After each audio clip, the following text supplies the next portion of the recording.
Hello and welcome to another episode of the Green Collar Careers podcast. I'm your host, Jose Almanzar, and for this episode, I had the pleasure of interviewing Lauren Celano. Lauren is a life sciences expert who made the transition from working in the space to helping people get employed in the space. Lauren is the founder and CEO of Propel Careers, a career development and recruitment firm focused on helping people get hired in the life sciences sector. Lauren and her team work with undergraduate and graduate students, recent grads, and experienced professionals to help them get their careers going with companies focused on life sciences work. In this episode, Lauren and I discuss her indirect path into the recruitment and career development space, how she leveraged the power of informational interviews to figure out her own career path, and how she leveraged her twin sister's environmental inclinations to set up her own journey. Lauren also provides really good and actionable tips and advice throughout this episode on how professionals can break into the environmental and sustainability space. Lauren is a great resource, and I think you're really going to enjoy this episode. All right, that's enough for me. Here's the episode. Enjoy.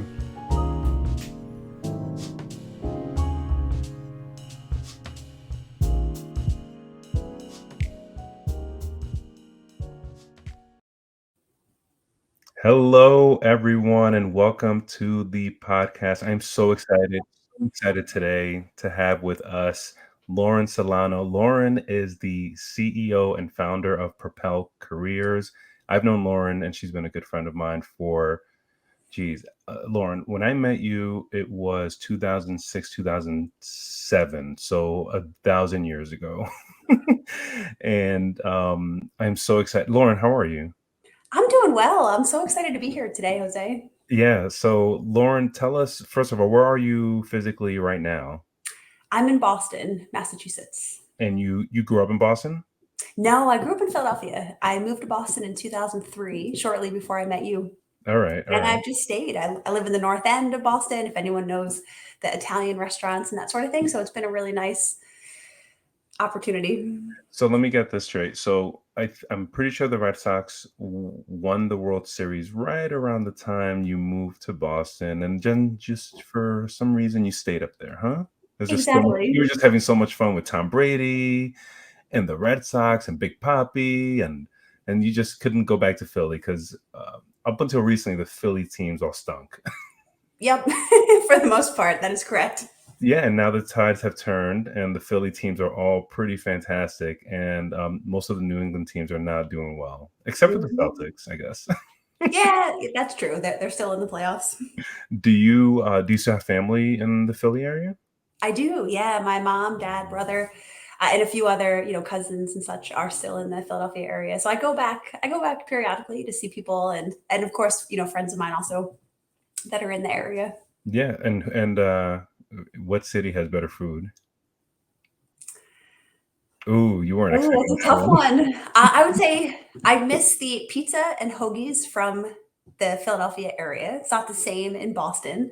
Um, yeah, I'm kind of torn on that. There's pros and cons of both. Yeah, listen, this is a hard-hitting podcast, and I only ask the tough, challenging questions here. Lauren, you have had a really interesting career. Lauren, first of all, I'm going to consider you a life sciences professional. So tell us a little about life sciences. What does that umbrella term encompass?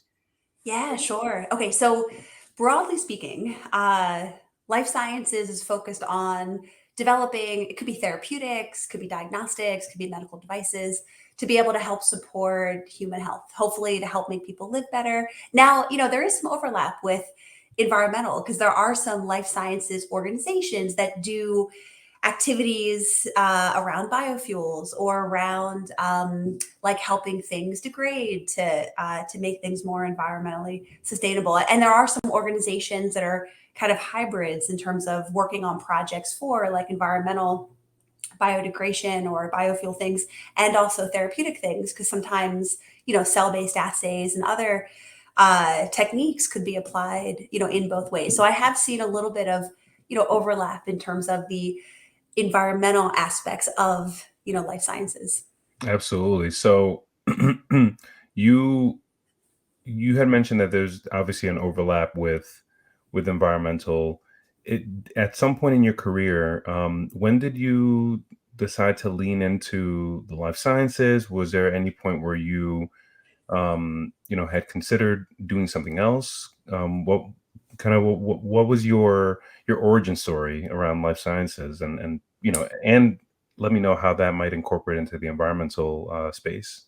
Yeah, for sure. Okay, so I mean, I guess part of it starts back in college. So I was a biochemistry molecular biology major at Gettysburg College, a small liberal arts school outside of Philadelphia. Well, 2.5 hours outside of Philadelphia, but that kind of that exposure there got me interested in terms of like biological applications for more healthcare related types of things.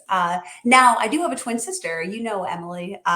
She was a environmental science and biology major also at Gettysburg. We randomly happened to go to the same school. It wasn't planned, but from her, I got a lot of insights around environmental things because she was using biological principles to look at more environmental and ecological types of assessments. So we kind of had this, I guess, this tandem, career path. I moved more into life sciences. She moved more into environmental consulting and environmental sustainability. So it's been nice to see kind of the, overlap of those things.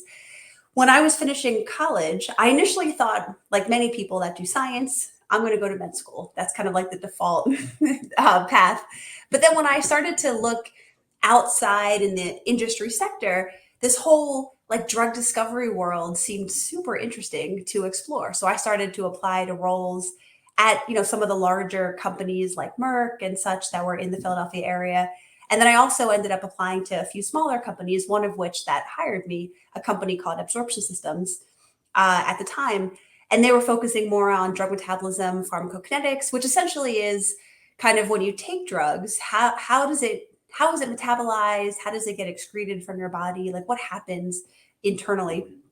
It's fascinating because you need to understand these things to be able to develop drugs. So that kind of immersed me into the life sciences space. And then now for the last 22 years almost, which is crazy how time flies, I've been in different facets of life sciences. Now I help people get into industry. But to your point, Jose, earlier, I do a lot in life sciences, but again, I also try to help give people insights about other tangential areas like the environmental, sciences area, and also kind of the healthcare IT digital health area, because there's lots of overlap in different sectors now where people can make a difference with their skills. Absolutely. So you made a conscious decision to go from, I'm going to call it the hard science component of life science work, to the um, placement and career advancement for individuals who want to enter the life sciences, space. What was going on with you to make that change? Sure. Okay. So, like many people, also probably that have scientific or technical backgrounds, most of my training up until I started my MBA had been all science. I took a few economics classes in undergrad, but I was by no means like a qualified business professional, and such. So I decided to pursue an MBA mostly because I thought that it could be good to learn business fundamentals, but also other things like how do you create the right culture, like thinking about organizational behavior and other topics that are important, not just like the finance and accounting, aspects. And so it was actually, so I guess there's a few things that I'll touch on. In the organizational behavior class in MBA, I I realized that, and this might sound really naive and I apologize for it, but I realized that, there are a lot of things that people can do and organizations can do to be able to help make the organizational structure effective for people to grow and develop. And, I would say many companies could do better in terms of having a improved organizational structure and organizational culture to help people really excel. And so it was eye opening to be in that class and to learn more about things in that space because it started me to think about what am I doing with my life? Like, am I happy where I am? Do I feel like I'm in the right environment to be able to excel and grow? And it just opened up a bunch of questions. So as I continued in the MBA, and I was doing it part time while I was also working, so I was continuing to be involved in the life sciences sector, I started thinking about, what do I want to do next? And I had a bunch of informational interviews. I talked to a number of people. I knew I wanted to do something entrepreneurial, but I wasn't exactly sure where I might fall. And this is advice I give to a lot of people that, engage your network, try to reach out to people that may have insights, like share your story so you can empower people to help you with respect to their perspective. So I started talking to a lot of people. I went to a lot of networking events. I was purposeful in terms of who I was trying to interact with to learn more about the entrepreneurial ecosystem. And I ended up meeting my co-founder of Propel through a series of networking discussions. And when we connected, initially it was to maybe work in one of his portfolio companies. He was at a venture capital firm in Boston at the time. But instead of doing that, we thought, well, why don't we create a company to help all of these, young talent, emerging leaders get into early stage entrepreneurial companies and also help people have more insights about what could be next and how to kind of empower their search. And when I initially thought like recruiter slash coach, I thought, well, first, I'm not qualified for that. I know nothing about that world. And then, but I started to think more about, well, okay, forget title for a second. If I did this thing called Propel, and at the time we didn't have a name for it, my mom picked the name, but the concept of Propel, if I do it, it would let me help a lot of people. It would let me engage with innovative organizations. It would let me be impactful in terms of life sciences and entrepreneurial creation. So I thought, well, sure, like let's try this and see. This was back in 2009 and now it's 2023 and I'm still doing it. So I often suggest to people, you should have a list of things that are important to you. Like, what are the values? What are the attributes of whatever career you're looking for? So that way, if you're presented with an opportunity, the title might be different than what you think, but the like fundamentals of the role might be what you want. And so therefore you try it, right? And see, I feel like too many people get caught up in the titles they're looking for, and then they might be a little bit siloed because they'll close their like eyes off to other things that might be fits. So I was hoping to get to this later, but we're here now. How did you, because that's a very challenging thing to do, to, have an idea of, the type of person that you are, the type of employee that you are, the expertise and skills that you maybe bring to the table, and then an opportunity comes up or somebody presents you or you have an informational interview with someone, and then you need to almost reformulate how you view yourself. What are some things that you, if you recall, to have yourself break out of that mold that helped you say, no, you know what, I have not only what it takes to be a, recruiter or a career coach, but I'm going to be damn good at it. Like, what can you walk me through what the mental kind of exercise that you need to do to break through that barrier? Yeah. Well, so I mean, part of it is, and I suggest people to do this also, is all of us should make a list of things that you feel like you're strong in. And again, like forget title for a second. Like for me, I feel like I'm pretty good at building relationships. I'm really good at connecting with people. A lot of people tell me that they feel really comfortable talking with me. They'll share things that they normally wouldn't share with other people. Like these are really good attributes for the work I do for sure. And so I think all of us should take stock of what are those things we feel strong in? And then also, what are those things that maybe we feel weak in that we could get better at? Because you can always find advisors, mentors, other people to help kind of uh, help you, I guess, in those areas where you're weakest. Because it's important to be self aware, right? All of us don't know everything, and that's fine. But the more you could focus on your strengths and kind of build other things, I think it becomes important. So, and then sometimes you just have to take a leap and try. I mean, I know that sounds a bit simple to say because not everyone's in the situation where they can just like take a leap and see. But you know, I guess this gets back to like surrounding yourself with people that can complement your skill sets, then hopefully helps to give you a little more confidence that you can ask people for advice if you need it. You can find resources if you need it. So that way it's like building a team around you becomes important from that perspective.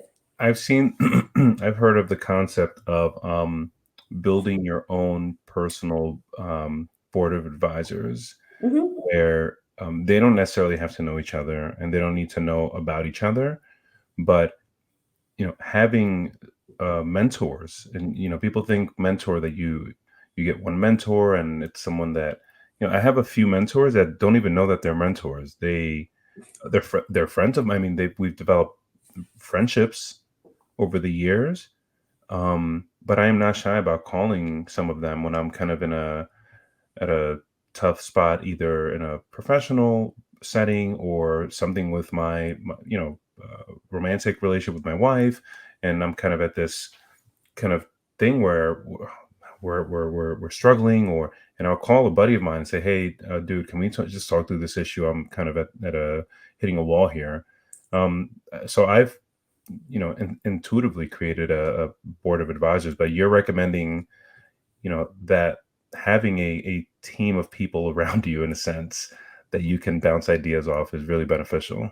Oh, 100%. Yeah. I mean, I'm actually glad you mentioned about the concept of your personal board of advisors because it is really important. It is really important to have people that you can feel comfortable engaging. And to your point, people get nervous sometimes if you like tell them that they are your mentor, or if you tell them that, hey, you're on my personal board of advisors. That's like a huge responsibility for people. So it is nice to keep it a bit on the down low, but this type of concept is important. I actually have a talk I give around like how do you build successful mentorship relationships, and I talk about this concept of personal board of advisors, and some of these people you might engage with once a quarter for 7 years. Other people you might engage once every 2 years because of it, it's that doesn't have to be always like you're seeing them every week kind of thing, but it's just nice to know. But part of that gets back to knowing like what are those things you want to be exposed to, or what are those strengths you're looking to kind of acquire, so that way when you're interacting with people like, hey, this person's background seems super interesting, let me think about them in terms of more of this relationship in a sense. So going back to something you mentioned, something that you implore people to do is take a deep look at what is it that their strengths are. um I'll be honest with you, and I've been practicing law for over a decade. I'm in my 12th year now. And before that, I was a scientist. That's where, we met when I was up in New England. I'm doing my science work. Um, I've never, up until December of 22, I had never sat down and kind of worked on a list of things that I'm good at and things that I enjoy doing. How would you advise someone who maybe is in undergrad or graduate school and trying to figure out, forget about titles? Because I think you're right. I think people get so bogged down with, they go on LinkedIn and do a search for jobs and they see titles and they say, oh, I'm not qualified for that. Hmm. I've never been that before. I've never interned in with anything near that. And then they read the descriptions and they get so discouraged because they don't necessarily fit in that box. What are some really tangible things that somebody could do to take a step back and really think internally about what it is that they are good at? Hmm. I mean, what are some? How would you advise a 19-year-old, recent grad? Yeah, totally. Okay, so some people I know get paralyzed by the thought of like writing stuff down. They're like, "Oh, I don't know, Lauren. I'm not good at anything." I'm like, "Come on now, you're good at something." But okay, so then there's this exercise that I love. It's called Loved It, Loathed It. So it's and the reason why I like it is that it's pretty easy to do. So think about like a given time period over the next 7 days when you're doing anything. It could be making breakfast, it could be putting PowerPoint slides together, it could be doing experiments, it could be organizing a charity event, whatever it is. Reflect on, did you enjoy it? Like, were you excited by the thought of the PowerPoint deck putting together? Or were you just like so anxious that you couldn't sleep because you had to put this thing together. Reflecting on something as simple as that perhaps can also help you think about, what do you actually like doing and what do you find joy in?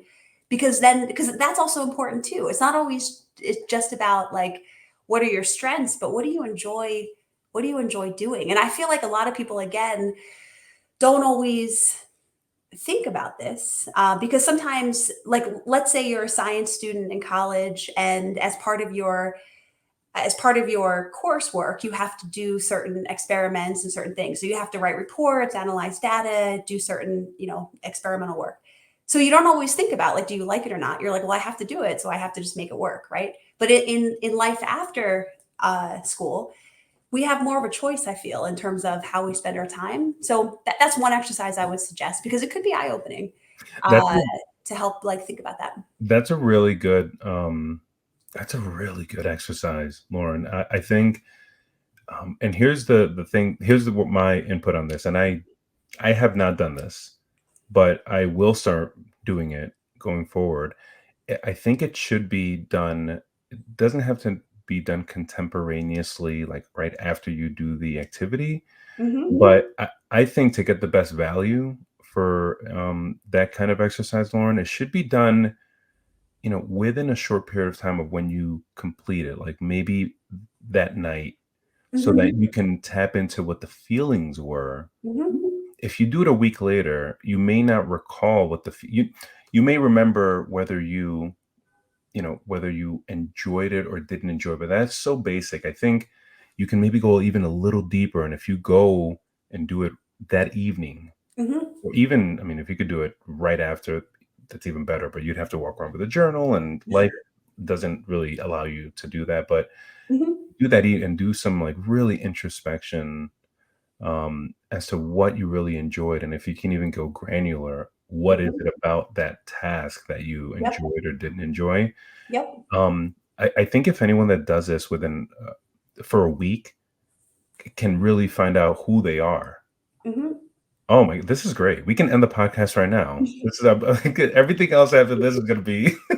I know, exactly. It could be a little anticlimactic. No, Uh, but that's no, really it's true good. though, because then, because I think a lot about things also, like, how are people articulating their skill sets and interests on things like resumes, on things like LinkedIn, on, when they're in conversations with people for like an informational interview or a networking discussion. And thinking about these things can help you then make sure that you're articulating your experiences in a light that aligns with what you actually want to do versus what you could do. Because so many people, like, I look at I look at people's LinkedIn profiles, and sometimes it's like very much like, I did this, this, this, this. Okay, and then I ask them, like, what do you want to actually do? And it's totally different. It's like, okay, well then you need to make sure that you're branding yourself in a way that is more forward looking as opposed to just what you've done. I, So that way you identify opportunities, or things might come to you that are more aligned to what you're hoping to do. so I am not, and I want to get into Propel in a moment, but so I am not a placement professional. I'm not a career coach, but what I do is I make myself available to either young people or professionals who are interested in the environmental space. And I'm happy to speak with almost anyone who wants to chat with me. That people feel that I have something to say, so I'll chat. And I spoke with a young woman. She's a young attorney for a nonprofit who reached out to me and who wanted to just get some ideas on how to enter the private sector because she was doing nonprofit work. And I said, "All right, well, what is it that you enjoy doing?" I asked her once.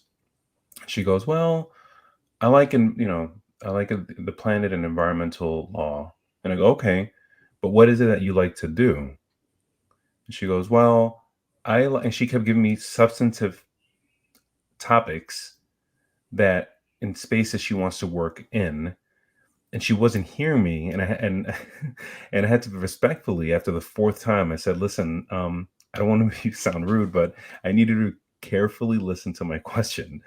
What do you actually enjoy doing? Like, do you enjoy speaking with people, or would you rather be in front of a computer all day doing research? Do you Hmm. want to be out in the public space, or do you want so and after going through this exercise, she told me, "Oh, I would love to be in an organization that allows me to present to companies and to advise companies on environmental social governance issues that impact international, whatever operations." And I'm like, "Oh, okay, well, that's a little more specific. Thank you." So these are hard questions that a lot of people I don't think have really explored. Mhm. All right, so tell me about Propel. You started this with a co-founder. Now you're going on your 14th year. Oh my goodness. Mhm. Actually, did you just celebrate your 14th year? Congratulations. Yeah, I know. Most companies, die after 5 that Yeah, get right. started. So we're still alive, which is certainly great. You're into your teenage years. So tell me, what do you do at Propel and how do you help either people that want to enter the life sciences or want to transition into the life sciences? What's your approach? Yeah, for sure. Okay, so there's I guess there's three things that Propel does. So one is we do recruiting with mostly earlier stage entrepreneurial life sciences companies and some nonprofits in the space. So it's been really nice to see how things transcend in terms of thinking about opportunities, how do companies hire, and so forth. I spend a lot of my time helping more of the emerging leaders get into companies because I love finding the recent PhD graduate or the recent undergraduate or like the person that could be the future CEO or CSO 10 years, 15 years from now. It's not that I don't enjoy the people that are more seasoned because it's great also to help them, but I don't know, I love kind of building the pipeline of future leaders of our sector.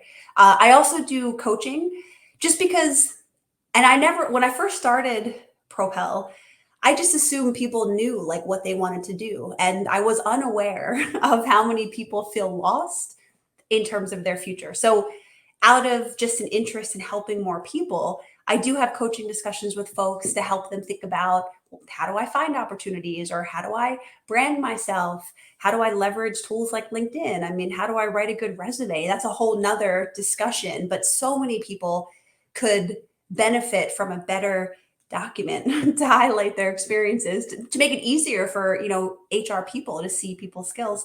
And then I speak a lot. So I think I was mentioning to you, I talk maybe 100 times a year at different undergraduate, graduate, postdoctoral institutions, some conferences to help discuss topics like, what are the career paths that exist in life sciences? How do I find opportunities? How do I engage with entrepreneurial organizations? I seem to have a nice niche in helping like 5 people, 10 people, 50 people companies hire. So I have a lot of insights around how do you find those companies, the ones that are like super interesting, but are not the well known, have been around for 30 years type of organizations. It's fun to help people think about just other avenues to explore. So how do you find those companies, Lauren? Stop hiding the lead. Tell me. No, totally. Well, so I mean, okay, so one is, Like, I mean, what are some things that somebody who and let's apply this to the environmental careers. Like we said, there's a lot of overlap between life sciences and mhm, environmental sustainability.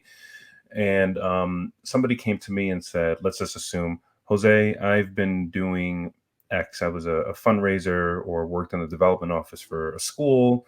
And now I'm ready to get into the sustainability environmental space. I don't know where to begin. And I would say, mhm, oh, great. I don't know either. Let me call Lauren. mhm. Lauren, what would I tell this person? What approach should she take? Yeah, totally. Okay, so there's a few things I would suggest. So one would be you could look at venture capital firms that fund some of these innovative organizations. And there is an organization called the National Venture Capital Association. And you can look at that organization and you can sort venture firms by sustainability, by life sciences, by tech, by a whole bunch of different areas. That'd be one way to figure out like which venture groups fund some of these early stage innovative places. The other thing I would look at would be, and this is going to sound really simple, but this is probably one of my favorite tips that I try to give people is like utilize information that's out there. So for example, there's probably the annual conference on environmental sustainability, or there's probably the annual conference on, you know, leveraging cell-based assays for novel biofuels. I mean, that might be too specific, but there's all sorts of meetings out there. If you could find the website for a certain conference, look through it. Look at the exhibitors, the speakers, the sponsors, look who had posters. Now you have a list of organizations in your space that you can then target. Now, not every startup, like if it's a 5-person startup, they might not be yet presenting their work, but you'll get a nice cross section of companies that you can then start to look at. You can look at incubator spaces, spaces that, like a baby in an incubator to help them grow. There's these incubator spaces throughout the US and world where you have small companies go and then they kind of incubate, grow larger, and then eventually move on to more established spaces and things like that. So those are a few tips, I guess, to be able to start to look at kind of who's out there and what could be a fit. I absolutely love. First of all, those are three great tips. I love the second one, which is go. There's a million. I feel like there's a conference for any niche and sub niche topic out there. So the first thing is figure out what the heck you're interested in. Mm-hmm. We discussed that earlier. Look at what is it that you're good at, what is it that you enjoy doing, what kind of impact are you hoping to make in your career. Start basic and do, and I can't do that for you. I'm speaking Mm-hmm. to you, the hypothetical person listening to this. I can't do that for you. You have to do it for yourself. Okay, figure out what you, and then your advice to go to the conference websites and look up the speakers, the sponsors, and the companies that paid to have booths or tables. Mm-hmm. Any conference website that you go to, you'll end up with a list of 100 different companies Mm-hmm. that for a fact are active in the space that you're looking for. So yeah, you could go to LinkedIn, you can go to Indeed. There's a 2 dozen job board websites, and I would use those websites for inspiration for job titles, Mm-hmm. but your approach is really good. Don't focus on the job title. Look more at the organizations that are doing the things that you want to do, and then Mm-hmm. just start reaching out to them, right? Mm-hmm. 100%. Because the thing is, for many people, what job title are you looking for? I don't know. I mean, sometimes companies even make up job titles because they want to be unique. And that's fine for the company, but not for the job seeker looking to work in that company. So I like starting with organization, exactly. And then you can find some people. And, it's a small world. Like, I feel like it's like Kevin Bacon, and that's like an old reference, right? But like 6 degrees of separation. I feel like in life sciences and in environmental, especially in environmental sustainability, it's a pretty small world, right? So you're probably 1 or 2 degrees away from most people if you start kind of broad in terms of thinking about organization, who you might know there. So that helps empower people to then be able to help you, and helps you be empowered to connect with folks that can talk with you more about different avenues that could be possible. And piggybacking off of that, you had mentioned that for you, when you were going through your career journey, in a sense, you leaned into informational interviews. Hmm. How would somebody go about requesting an informational interview with somebody at an organization that they don't know and don't have a connect via LinkedIn or otherwise? Yep, for sure. Okay, so there's a few things I would suggest. So, okay, one would be if, for example, you noticed at a particular conference, X company was a sponsor or X company had a poster or a presentation they were giving, you could reach out to the speaker and say, like, I noticed that you spoke at this meeting or that you had a poster at this meeting. I wasn't actually there, but I'm really interested in this type of work. And, would you have time to talk with me more? People might be thrilled that you actually noticed that they did something, right? So that's one. The second thing is you might not have a connection to someone, but maybe you have a similar background. Maybe you have a similar degree, or maybe you have a similar path. So if you reach out to someone, you could say, fellow environmental science undergrad, looking for a career in X, or try to find some commonality. I know it sounds really simple to say because people are overwhelmed with like so many folks reaching out, and in some cases, but find some sort of commonality. Leverage your alumni institution. So, many of you may have undergraduate institutions you went to, maybe you have master's institutions, maybe you have, PhD institutions. Leverage that, especially for any of you that went to larger schools. That can be really impactful. There's certainly ways to get involved with, like, I think of groups like Net Impact. Jose, you probably know of even other ones that are very active in terms of sustainability and environmental. But I also suggest to people, get active in your like industry association, whatever it might be, because then from that connection, you can then connect with other people that are active in that organization. So while you don't know them personally, you share something in common, and that helps also to be able to engage and such. And lastly, I'll say, so these are all great tips to connect with people, but you also want to be thoughtful when you reach out via LinkedIn or via email. I prefer email because not everyone's always checking their LinkedIn messages, but make sure you're specific with your email, like title line, right? Like, fellow Tufts alum looking for advice to enter corporate social responsibility or something. Don't just put hello or something random, because some of the people you're reaching out to might get hundreds, if not thousands of emails a day. So you want to be catchy. And then the subject line of the email that you would send, make it tight, like 3 to 5 sentences ish. Attach your resume, assuming your resume looks, detailed in terms of what you want to do. So that way it helps them respond. Don't send them because I've had this happen to me. People send me sometimes like a 3-page long, like whole life story. And it's overwhelming, and I'll flag it sometimes. And then I might forget to kind of actually reply because I was just overwhelmed by the amount of detail that people share. Yeah, no, that's really, you have to. I recently learned, and Lauren and I are both very active on LinkedIn, and I did a deep dive in the fall into copywriting. I always thought copywriting was reserved for advertising and marketing industries. And then I realized, oh no, I can apply a lot of these tools and techniques to my LinkedIn posts, but also just different content that I'm putting out there. And you're absolutely right. The subject line has to be short and crisp and relevant to the reader. Mm-hmm. And it shouldn't be hello because it'll get flagged for spam. And then the Mm-hmm. first sentence really, because that's what they're going to see on their phone when people Mm-hmm. are mostly, the first sentence has to just catch their attention. Otherwise, they're not going to read it. Yep. Lauren, I'm going to let you go, but before I do you have any final words of encouragement or advice for people that are just looking to enter into either the life sciences or the environmental sciences or the environmental health space, Mm-hmm. which is a mixture of the two? Yep. Yeah, what would you tell someone that's really just looking to help the planet? Yeah, totally. Well, first off, like, make sure your passion comes across, and because people want to connect with people that are passionate about changing the world. So I think that's one thing that's important. I would also say, I know the job search can become discouraging. You send out resumes, it goes in a black hole, you never hear back. You sometimes feel bad about yourself because you're like, why are people not reaching back out? I know I'm qualified. So I suggest to people to set goals, right? I'm going to apply to 10 places this week or whatever the number is.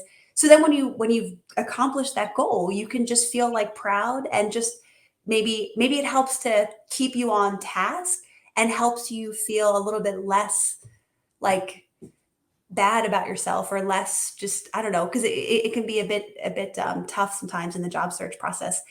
And also think about, you're trying to find a good match for yourself. So whether it's informational interviewing, of course, actual interviewing with organizations, make sure you have a list of questions that you want to ask people or ask the organization that you interview with, to make sure it's a good fit for you, not just that you're a good fit for them. Because a lot of people also fall in the trap of, um, thinking like that they're so happy to be interviewed by a certain place. Well, that organization should be very happy to be interviewing you as well. Like, it has to be a fit on both sides. So just keep that in mind also. The self reflection that we talked about helps you then hone in on, what do you want? So you can be very thorough in terms of making sure that when you do choose an opportunity, that it's a good fit. And then lastly, I'll say, like in the life sciences space, for example, there are state biotech industry associations like MassBio for the Massachusetts biotechnology sector. New York Bio, PA Bio, et cetera, et cetera. And I'm sure there's similar organizations for the environmental space. Like, make sure you also tap into these. They can be great resources for, news about the industry, companies that are involved, panel events that happen. Like, it's just, there's a lot of information out there. And the more you can connect with relevant sources, it just helps in terms of overall insights about the area. Lauren, thank you.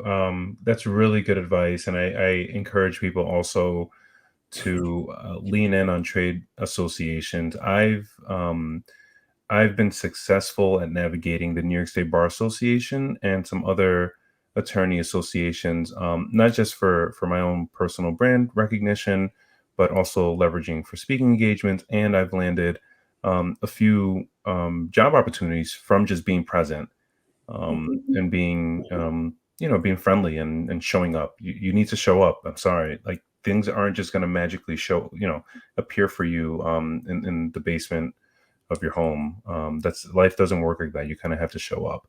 Mhm. Lauren, thank you so much. Everyone, go check out Lauren Celano on LinkedIn. Look her up, Propel Careers. If you need coaching advice, career advice, if you just want a friendly person and a face to chat with, go ahead and reach out to her. She's the best. Lauren, thank you so much. I appreciate you so much. And I'm looking forward to our next conversation.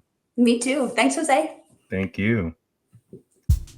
What a wealth of resources Lauren just gave us.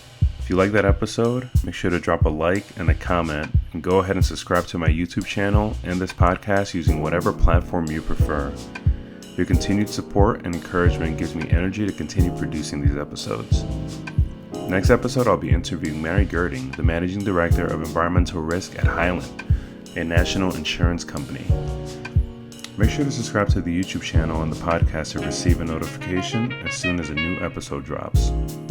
All right, that's it for now. Hope you have a great day.